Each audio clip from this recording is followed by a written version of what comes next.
What's up, everybody? What's up, MGTOW? This is just going to be a quick video on some intermediate sound mixing. So basically, I'm just going to be talking about the sound ranges, and it's more about mixing audio with your voice or several layers of different types of sounds like sound effects and stuff like that. It's really hard to tell you exactly what to do because each person's voice falls within a different sound range, and also depending on how you want your voice to sound, if you just want to pull out the mid-range or more high-pitched sounds or lower-pitched sounds, and also the type of music that you're using in the background or sound effects and stuff like that.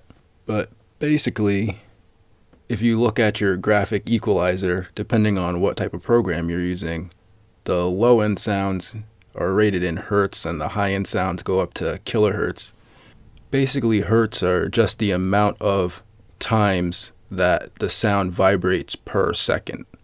So, the lowest sound people can hear is around 50 hertz and the highest sound is a couple thousand hertz.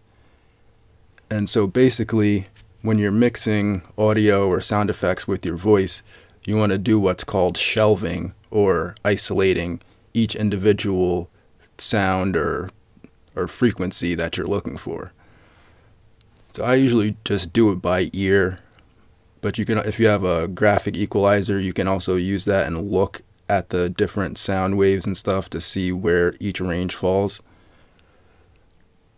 Most people's voice falls somewhere around like 80 to a couple, like up to 1,000 hertz, depending on the range of your voice, how high it goes and how low it goes and stuff like that.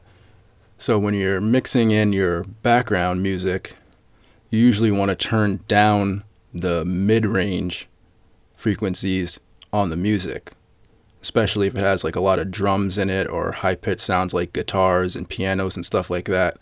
And basically, when you're looking at your equalizer, if you're just listening to it, you want to pump up your voice or, kind of level out your voice in between the high-pitched sounds of the music and the low-pitched sounds of the music. So it's sitting in like a shelf or a valley, so that way it will punctuate the sounds of your voice better. That's kind of the more complicated way to do it. Or also, you can just do it through music selection. So for instance, you isolate the frequencies where your voice is, and then you just find some music that doesn't have sounds within that range. So for instance, if you have a really low voice, then you don't want to have a bunch of music that has a bunch of bass sounds and drum sounds in it because they're going to be in the same range as your voice. And also, if you have a high-pitched voice, you don't want a bunch of music that has a bunch of high-pitched sounds like pianos and guitars in it because that's going to be in the same exact range as your voice. And then also to eliminate a lot of the reverb, because some people have a lot of reverb in their videos.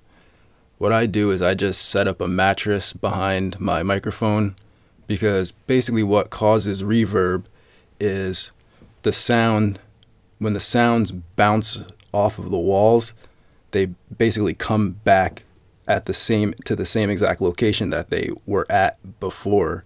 And that's what causes the reverb, because it's basically a tiny echo. There's not really any difference between reverb and echo, except for the time differentiation between when the sound goes out of your mouth and then comes back bouncing off the walls.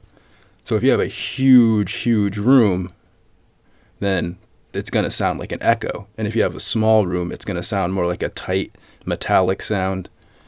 So in order to eliminate the reverb, you have to put something behind where you're talking so that it absorbs the sound so it doesn't bounce back. So you can do it with either a mattress or pillows or a couple blankets, or you can also go to one of the big box stores, and those like egg crate kind of mattress things that come up rolled up in those things. You can get one of those and hang it behind your microphone, because you really don't need anything that thick. The key point is that you want to break up the echo, or break up anything that the sound could bounce off of, like a wall or a closet or a door or anything like that that's flat and smooth and hard. You want something behind your microphone that's soft and will absorb sound and vibrations. And then lastly, this shouldn't really be an intermediate sound tip, but if you don't wear headphones when you're on a live stream, you're going to get feedback.